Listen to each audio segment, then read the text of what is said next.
બધી બોટલોની લાઈન, બાળકોના બોટલની બધાય મોટાની કે આ બધી કે કાંચીભાઈ અમારું મેડિકલ. એનું કારણ છે કે ઘરના ખાનપાન. પછી તો આપણી પાસે કોઈ વિકલ્પ નથી. પણ જે આપણે અત્યારને પુરુષની વાત કરું તો પુરુષને 33 પોષક તત્વ જોતા હોય.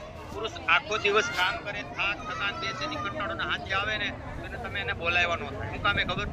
કે જે એને કામ કરેલું હોય એને પૂરી શક્તિ એમાં આપી દીધી હોય, અને જે એને ખાધું છે ને ભાઈ એમાં જેટલો પોષક તત્વ નથી એમાં મળતો. એટલે માણસ જ્યારે સાંજે આવે ને ભાઈ આવ લોટ થઈ જાય. પછી નાઈ લઈએ, પછી તમે એને નાસ્તો આપી દો, જમી લઈએ, પછી કાંઈ પણ તમારે એને પ્રશ્ન પૂછો ને તો પૂછે. બાકી તમે શરૂઆતમાં કારખાનાથી સીધા આવ્યા હોય ને એટલે સીધા તમે એને બોલાવો ને એટલે એ તમને વધાવી જ લે. એને ખબર ન હોય કે એનું માઇન્ડનું બેલેન્સ ગુમાવી બેઠા છે. એક વ્યક્તિની નથી કહેતો, મેજોરિટી. અમને યોગ્ય જવાબ સામેથી ન મળે, જવાબ મળે અમને વળતું ભરી લે એટલે તમારે સમજી લેવાનું કે આનામાં ન્યુટ્રિશનની કમી છે, બીજું કોઈ છે જ નહીં. બાકી એ હેલ્ધી હોય, એનું માઇન્ડ કામ કરતું હોય, એ માણસ થાક્યો ન હોય તો તમને ગમે તમે પ્રશ્ન પૂછો તો એ તમને એને યોગ્ય જવાબ મળે. ગેરંટી આપું છું 99% યોગ્ય જવાબ મળતો નથી.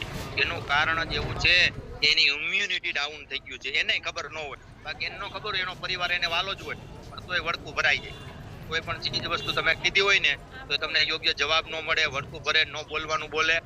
પણ એને જમી લીધું હોય, નાઈ લીધું હોય, પછી તમે એને કંઈક કહો કે ભાઈ મારે આ બાળકને સાયકલ લેવી છે, કે મારે આ વસ્તુ લેવી છે, કે મારે એમાં ફરવા જવું છે, કે મારે ડ્રેસ લેવો છે, કાંઈ પણ ઘરની વસ્તુ લેવી હોય ને તો તમને એનો યોગ્ય જવાબ મળે. કેમ?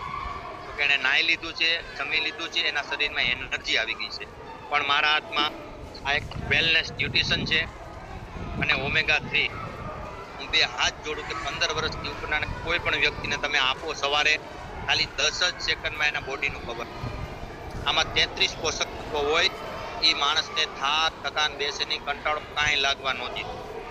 એટલે ગમે એટલું કામ કરશે ને પાછા સાંજે આવશે ને સવારે મોકલાઈશો ને એવા અનગણતા આવશે.